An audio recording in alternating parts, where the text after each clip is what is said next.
So, some quick introductions before we get into the good stuff. I'm Victoria Littler. I joined the student room back in March this year as Senior Account Director, and I'm responsible for a team of account managers who help support most of you attending here today with marketing campaigns and strategy to engage with our audience on the student room. I've worked within student marketing for 6 years now, leading commercial brand partnerships for MUS for the most part, and also have experience within the private sector and agency side. A big focus of my role here at TSR is working alongside Barbara and Beth to promote our Insight division. And we continue to support more and more institutions to make insightful, data-led decisions on their marketing creative, their overall recruitment strategy, and to just better understand the student mindset in a much more meaningful way. My name is Barbara Bradshaw, and I'm the Senior Marketing Research Consultant at TSR. My background is in research and insight, and I joined TSR nearly 3 years ago. And before that, I worked in university market research and insight teams for 12 years. So I'm responsible for TSR Insight's research and insight offer to clients, and I also conduct the internal research for the student room, including our navigating changing options tracking research, which is where our findings come from today. So I'm Beth, and I'm the Senior Research Executive at TSR Insight. So I've been at the student room for just over 2 years now, and before that I worked for a market research agency conducting projects across a wide range of sectors. So alongside our client work, I've been working with Barbara on our navigating changing options research since it launched, and I'll just be on hand today to answer any questions over the course of the webinar. Amazing. So the agenda for today, we'll explain a bit about what we did and why we did it. I'll give some context about what was happening in the wider world at each of the different stages of the research. Then we'll move on to the findings, starting with some tracking information that looks at changes over time. Then we'll look at findings from the latest waves of the research. Before looking to the future to see what actions your institution could take now to help support students navigate the coming months, and summarising with some key takeaways, and then any questions that you might have. Over to you, Beth. Thank you. So I'll just explain briefly the methodology. So navigating changing options is the student room's regular quantitative survey, which is open to registered members of the community and visitors to the site. And 75% of UK students visit TSR. So it's a large-scale online tracking study. We set it up initially at the start of the pandemic last year to explore how our community was coping and the impact of changes to the recruitment cycle. And at the time, we expected to repeat the research in the summer term, maybe even into the autumn term if it was still needed. And so far, we're on to the 6th wave of research, with plans to continue for the rest of this academic year and probably into the next one. For MRS compliance, we screen out anyone aged under 16. And for this research, we concentrate on our UK audience. So this means we get responses from year 11s right through to current students. But for the purpose of this presentation, we're focusing on the 2022 cohort. When we started this research, they were in year 11 and had just finished secondary school. We've tracked them throughout year 12 and now into year 13. So as I said, we've had 6 waves of research, once a term since April 2020. In June 2020, this cohort were waiting to receive their GCSE results. October 2020 that saw them start year 12, and March and June 2021 saw them in their spring and summer terms of year 12. So they start to make their university applications. I'm just going to hand back to Victoria now for some context. Perhaps, I'm not sure about you, but when I try and think about everything that's happened in the last nearly 2 years, I find it quite hard to clearly remember when things changed, what all the previous messages and restrictions were as time has gone on. We've had to adjust so quickly to the current state of affairs that feels a bit strange looking back on things, but it's important to look back and remind ourselves what was happening in the UK and in the lives of our students while these surveys were in the field. So the first wave of our research began right at the start of April 2020, back when we all had meetings in the diary that hadn't yet been cancelled, holidays that were booked and we were still optimistically hoping to take. The 2022 cohort were in year 11 and rainbows were everywhere. By the time we get to wave 4 in March this year, we've had a bit of a weird Christmas. The UK was in lockdown 3, the vaccine programme had kicked off and we saw a return to in-person teaching. Fast forward again to June for wave 5, 15 months after the first lockdown, and those year 11s are now in year 12. Millions have received vaccinations and mass gatherings were back. It was starting to feel a bit summery, a bit hopeful, and a little bit brighter. Then after the summer, fast forward again for wave 6, and our audience is now in year 13. So at this point, we've had a very whistle-stop tour through the last 15 months. Now feels like a good moment to pause, run a quick poll to check our tech is working, but also check that you're still awake, you're still with us. Now, it's November. I know that, you know that, we all know that. But for me at least, it is beginning to feel a lot like Christmas. Some of you may think it's far too early to talk about, and some of you may already have tinsel in every room of your home, but I wondered whether you could all agree on one thing. How many lights should you have on a 6-foot Christmas tree? Katie, can you launch the poll, please?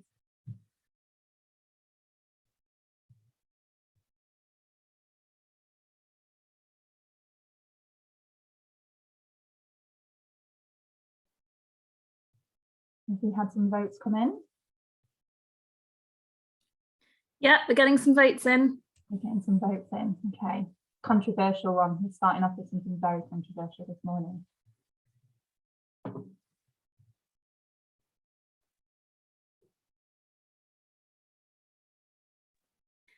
Okay, I'm just about to close it if anyone wants to do the last votes.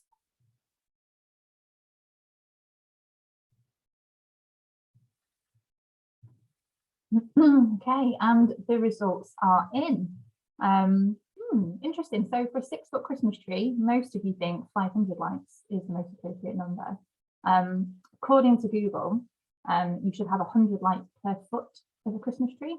So the correct answer according to Google would be 600. I don't think that's enough. We ordered 2,000 this year for our 6-foot Christmas tree, so we are going bright. But yeah, thank you so much for joining in that one with us. And back to Babs. Thank you. Now just moving on to some tracking findings and taking a look back at where this cohort were when we last saw them and what's changed. So missing their GCSEs and the upcoming reality of sitting exams for the first time at A level was a concern for this cohort, and it still is a worry. This quote's from a student. So the fact that I've never taken a real public exam in my life and I'm expected to do my A levels without experience and get top grades in the process is absolutely terrifying and very unsettling. And when we last presented these tracking findings to you, 78% were concerned that they were struggling to motivate themselves to work. And this was just at the end of lockdown 3 in March 2021.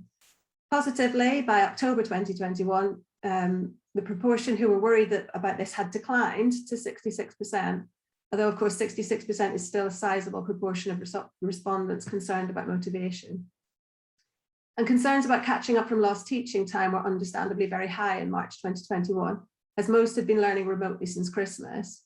In the October wave of this research, this fell to 48%, although there was evidence from the open comments that those who were particularly affected by the difficulties of online learning were still trying to catch up, which is causing concern. In relation to the university applications and in light of restrictions easing, very positively, concern about missing face-to-face university open days fell from 58% to 28% in October, and concern about missing UCAS and HE fairs to find out about universities also fell from 40% in March to 16% in October.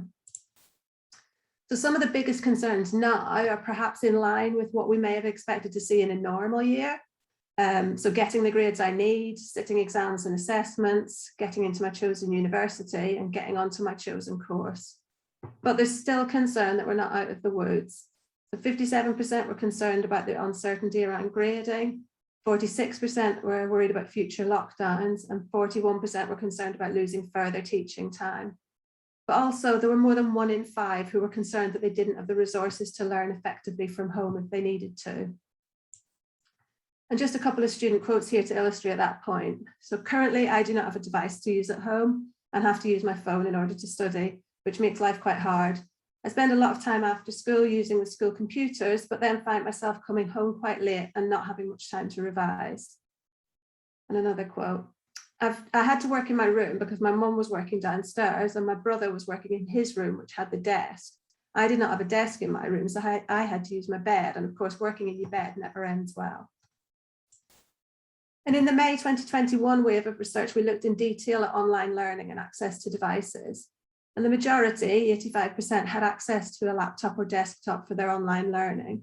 But 1 in 20 primarily were using a mobile phone for their online learning. But among those who received free school meals, the proportion who were using a mobile phone was much higher at 12%.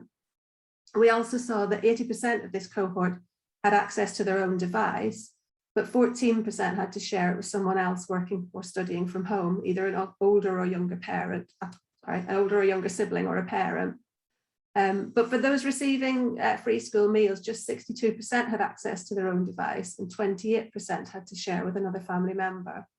Of course, a point to note here that our Navigating Changing Options research is with members of the Student Room online community, and the methodology is an online survey. So while our results show clear differences between those who received and those who didn't receive free school meals in terms of their access to devices and ability to study at home, the audience and the methodology unfortunately may exclude the young people most impacted by digital poverty. And there is actually more detail on this topic in our online learning and digital poverty summary, which we produced following the May 2021 wave of research. So if anyone would like to have access to that, just let us know and we can share it with you. So the last time we presented to you, this cohort were feeling less connected in year 12 than they had at the start of the pandemic in April 2020, when they just finished year 11. And at that point, our hypothesis was that a year into the pandemic, while many of us had got used to connecting online with colleagues and friends, these young people were struggling to connect because they'd barely started their new course of study with their new group of classmates before going into lockdown and learning remotely. So now in year 13, October 2021, have things improved? Well, unfortunately, not that much. These young people were still struggling to connect with classmates. Just 54% felt they knew how to connect with their course mates. And only around 2/5 said they felt able to cope with the uncertainty at the moment. Positively, however, the proportion who said they had a support network to reach out to had improved and was almost back at the level we saw at the start of the pandemic.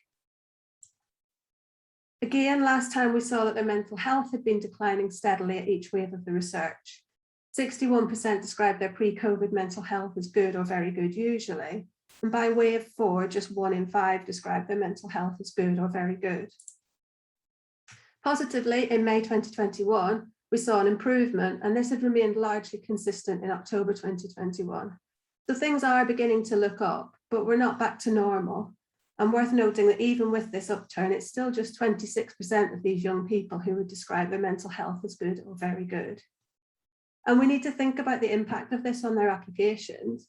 These young people have an insight into starting a new course of study largely remotely and have not necessarily found those academic and social connections. And with all the uncertainty of the last year, is heading off to university the adventure it once was, or is it just more change to cope with? For those planning to move away for uni, what will be the impact of leaving those support networks, and how can universities ensure adequate resources are in place to support these young people? And qualitatively, another concern weighing heavily on their minds is the impact of last year's results. So this is both about universities increasing their entry requirements and about the additional competition from unplaced applicants from 2021. So with last year's exam results being teacher predicted, the results were high. This resulted in universities upping their entry requirements, which means I couldn't apply to the universities I fell in love with. So what's been the impact on their future and on their university plans?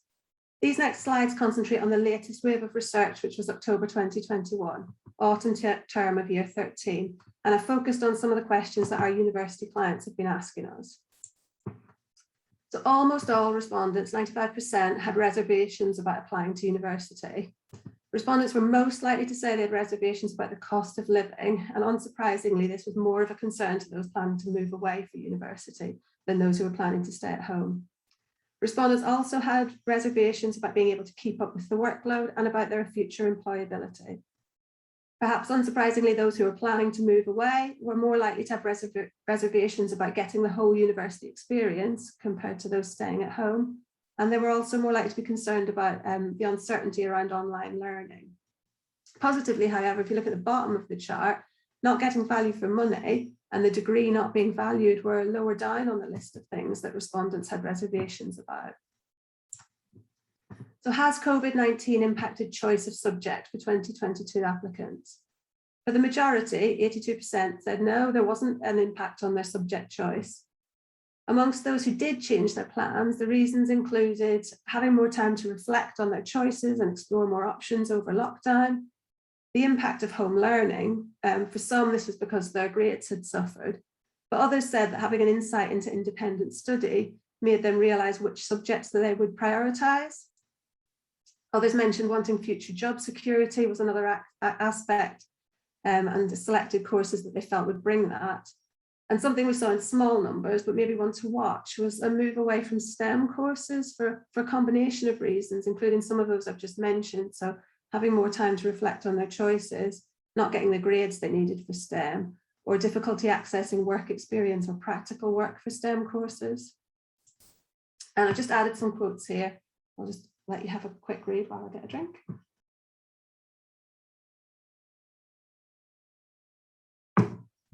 So having so much free time during the first lockdown allowed me to look deeper into the subjects I enjoyed. When history was the one subject I was self-motivated to keep studying throughout lockdown, it made me realise I want to do it as a degree. My grade for one of my subjects wasn't good, and as a result, I'm being predicted really low, which means I have no choice, no chance of getting into the course I want to.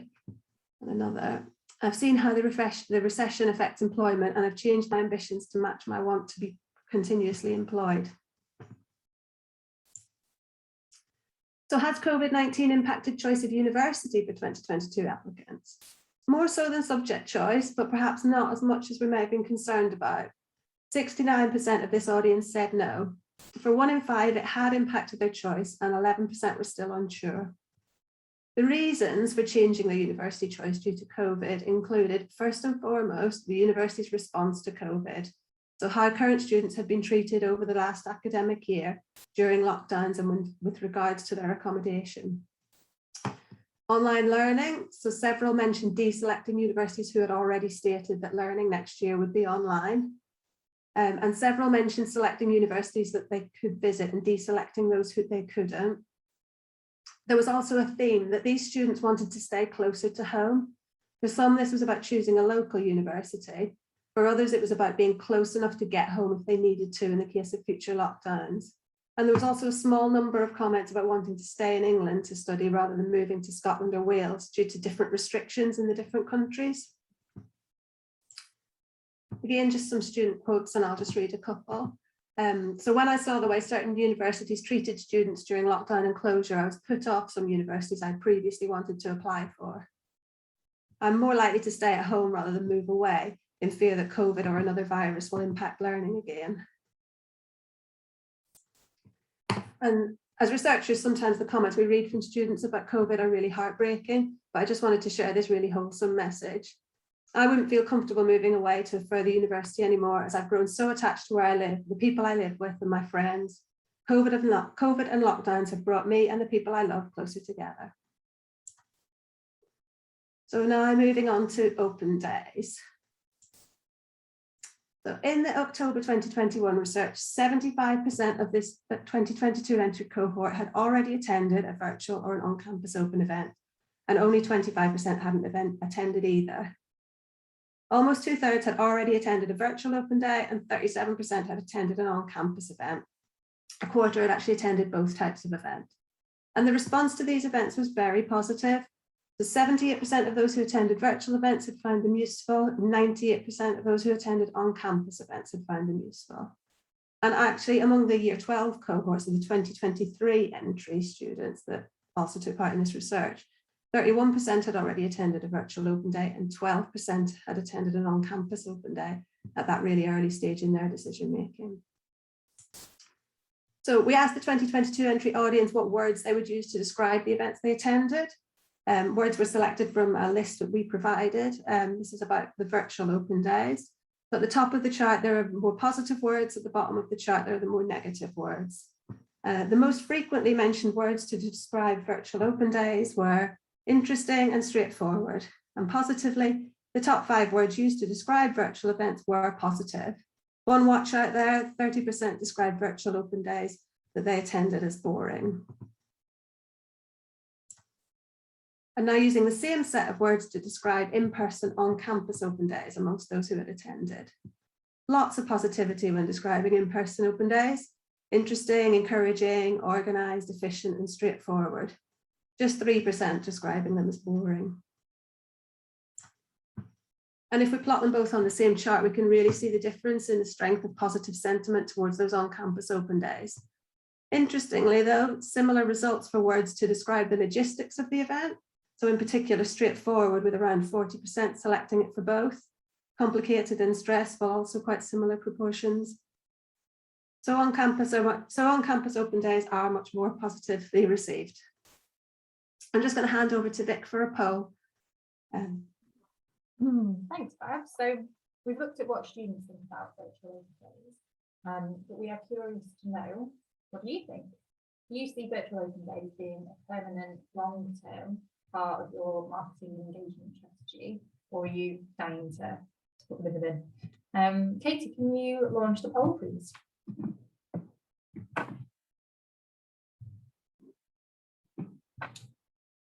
Sorry, just to check, this is the keeping events one, yes? Yes, thank you. Amazing. So the poll is up on the screen. So do you see virtual open days as a part of your long-term event strategy? Yes or no?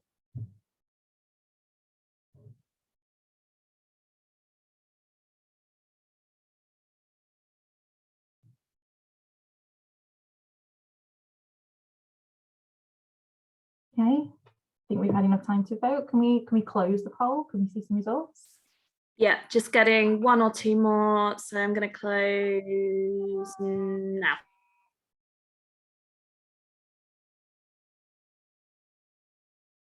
Oh, and the results are in. Interesting. So 95% of you do see them as being part of your long-term event strategy, but 5% say no. This is the tricky thing, isn't it, when we're presenting? Because I just love to ask you more detail, especially for the 5%. Why not? But yeah, we'll go back to thinking about what the students have to say on this now. So thank you so much for joining in that poll again. So yeah, let's see what students think about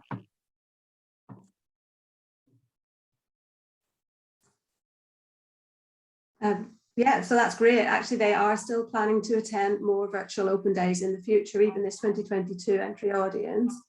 So we asked them what types of event they were planning to attend, and there was interest in attending both. 42% were planning to attend virtual events, and 57% were planning to attend in-person on-campus open days. 24% actually plan to attend both, and that's just the year 13s. If we add year 12s in, we can see the interest in virtual events among that audience is also continuing.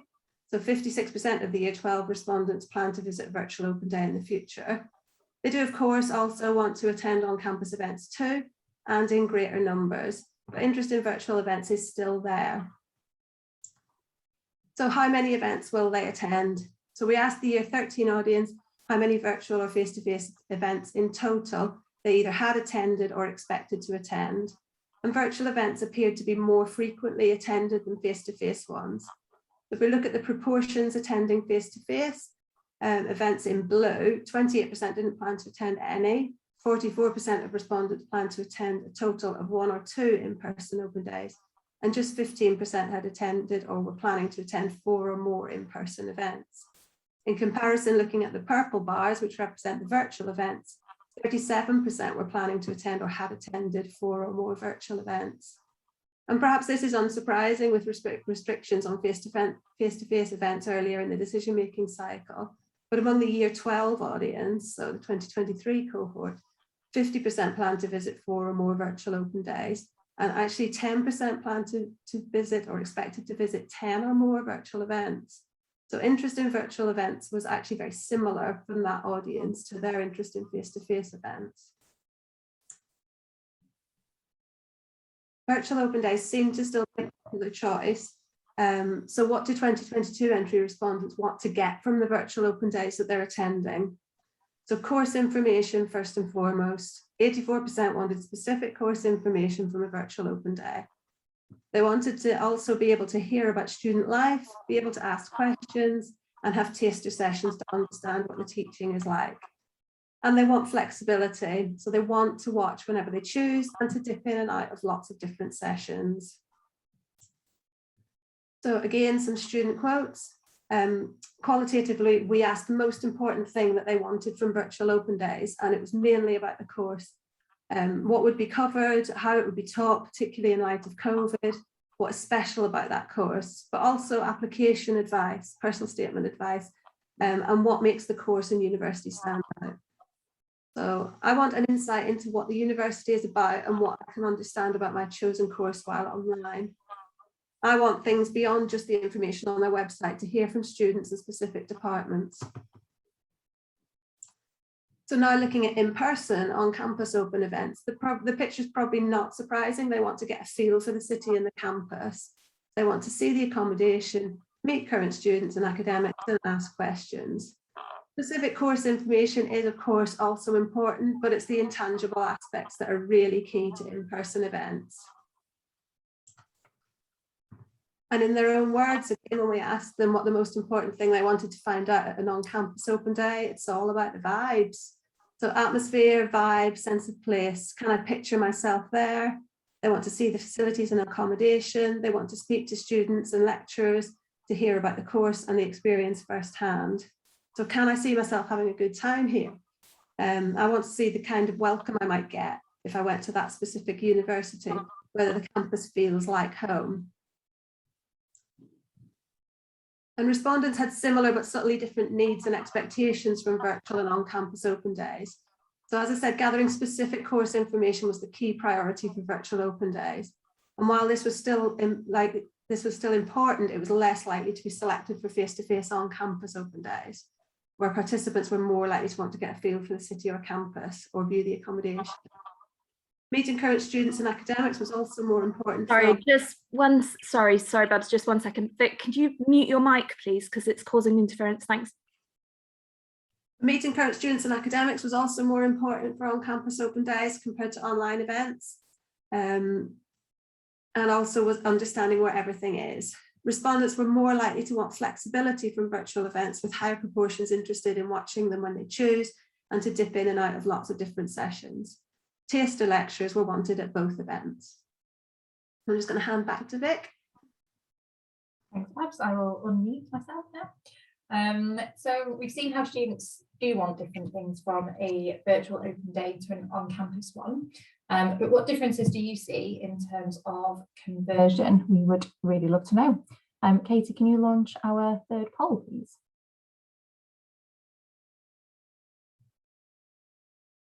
Amazing, thank you. So when we think about virtual versus on-campus open days, which event type performs better for you at converting visitors to applicants?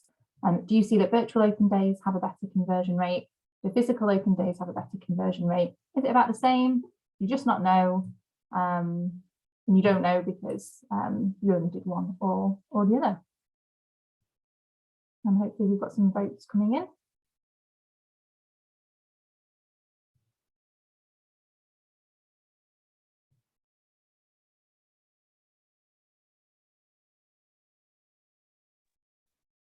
Okay, guys, I'm just going to give you 2 more seconds if anyone else wants to vote. I feel like the results for this poll will be interesting for us, but also interesting for the other attendees as well. Okay, I think we're slowing down now, so I'm just going to close it. Thanks, everyone. Okay, amazing. And the results are in. So hopefully you can all see that on screen as well. Nobody thinks that their virtual open days have a better conversion rate. 61% feel that their physical open days do are better at converting visitors to applicants. Don't know, no data, and that's interesting. So maybe 30% if you think that, and a couple of about the same, which is also super interesting. So thank you so much for joining in on that poll as well. Amazing. Okay, back to Back to you, Babs. So how are they feeling about attending mass gatherings like open days? Around 2/3 of this audience were feeling quite or very comfortable with attending large-scale gatherings such as open days or HE fairs.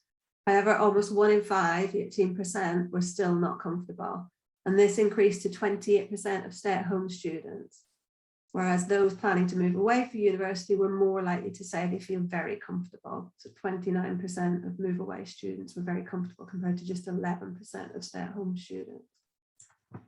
So what can universities do to help prospective students and their families feel safer attending open days? Ensuring good ventilation, requiring masks were both mentioned by more than half. Among those who said they felt not at all or not very comfortable attending mass gatherings, ensuring social distancing, good ventilation and requiring masks were selected by around 70%. And just to finish off, some information about applications and information needs. So when we added this question, we hoped it would give us some lovely positive feedback to end on. However, the results surprised us. Just 2/5 felt positively about applying to university. Almost as many felt negatively. So female respondents were more likely to choose the scared face. 19% of females chose the scared face compared to just 6% of males. 21% of males chose the big cheesy grin compared to just 12% of females.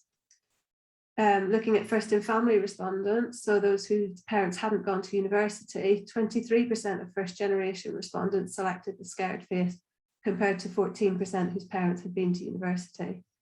Actually, just 8% of first in family respondents selected the big cheesy grin compared to 16% of those whose parents had been to university. So do they have enough information to make their UCAS choices? At the point we did the research last month, 2/3 felt they had enough information to make their choices. Almost a quarter said they didn't have all the information they needed, and 10% were still unsure. And there were some differences by likely attainment. So the highest achieving respondents, those predicted AAA and above or equivalent, were more likely to have the information they needed compared to those predicted ABB or below. That said, all respondents were still wanting information from universities. There were some differences based on whether the student planned to stay at home or move away. Understandably, among those planning to move away for university, accommodation information was the most important aspect. Stay-at-home respondents were more likely to want application and personal statement guidance, 73% compared to just 60% of stay-at-home move-away students. And this was the greatest information need for them. Those who didn't have enough information to make their choices were more likely to say they needed course information, application and personal statement guidance, and information about on-campus open days.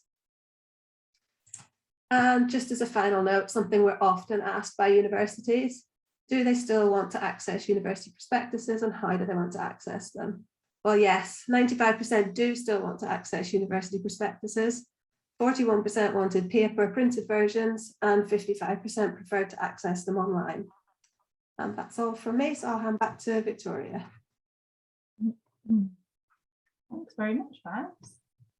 So, as always, we try to give you quite a lot of really useful, actionable insight here. The reports that we've gone through can be made available to clients with a university partner pack. So please do let me know if you'd like any of that information after the session. My email will be up on the screen if you don't already have it. But in terms of a few things that would be good to keep in mind, virtual open days are going nowhere. At the very beginning of the pandemic, I think it's fair to say, no one was really nailing it, but these have transformed lately, and we have seen some really, really good examples, particularly when they're Netflix style, so students can drop in and hear the bits most important to them on demand rather than be expected to sit on a Zoom call for 8 hours. And as we've seen from the research, 13% of year 13s plan to attend 5 or more virtual open days, but an incredible 50% of year 12s plan to attend 4 or more. So they're definitely not going anywhere, but just remember those stats around, trying to avoid them from being boring, if you can. There's been little change on course information is king as a trend since we reported on it in our last webinar back in May. Subject-specific terms are outperforming brand when it comes to engagement. Students really want to access the granular detail that will allow them to make the most informed choices that they can. 90% of all searches on our lead generation website, the UniGuide, are related to courses. So focus on communicating these details in a really clear, concise and compelling way, and you'll do wonders for your recruitment pipeline. And then lastly there, when your decision making is in the best interests of the student, can't really go wrong. The question we ask students, what could universities do to help you and your family feel more comfortable in attending mass events? We added in ventilation as a possible answer after a conversation I had with the university that was really bending over backwards to try and provide this in lecture theatres so that they could be safely attended by their students again. And we did think between ourselves beforehand, how any student would tick that. Do students really care about ventilation? But you saw from the slides, it was the highest scoring answer, with over 54% of respondents saying that it was important to them. So there is no doubt, I think, that it's been a really challenging time for our sector, but overall it's really clear that you're doing a good job and you've got the students' interests at the heart of what you're doing. So yeah, that's it from us in terms of slides. Thank you so much for joining us this morning. I can see that there were some questions in the Q&A, not read them.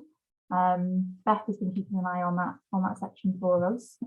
Anything good in there, Beth, that you can answer live in the moment?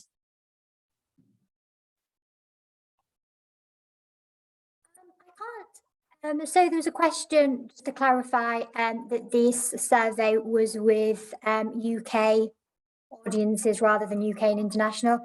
And I do imagine, yes, that if we had surveyed international audiences, the preference for face-to-face virtual versus virtual open days would have been rather different. The other question we have was how do you feel data differ radically from pre and post COVID insight? So that question, this was the first wave where we've actually asked this question, but the results were really interesting to see. So it's definitely one that we'll keep including in the research as we go forward, and hopefully we'll be able to track and see how that changes over time on that as well. Amazing, thank you so much, Beth. So on the subject of questions, if you have any that you'd like to ask the student in the community, please do let us know. We will continue to research this audience, as Beth has just mentioned there, and your contribution to what that looks like moving forward is very welcome. But if you can't wait until the next wave, if you've got some really burning questions that you want to ask students, we do have other ways that we can do that for you. So do you want to know how your university brand is currently perceived? Are you dying to find out how potential applicants would rate your university versus your closest competitors? Our audience is super engaged and they really love to share their opinions. So let me know what burning questions you have and if any of those sound interesting to you.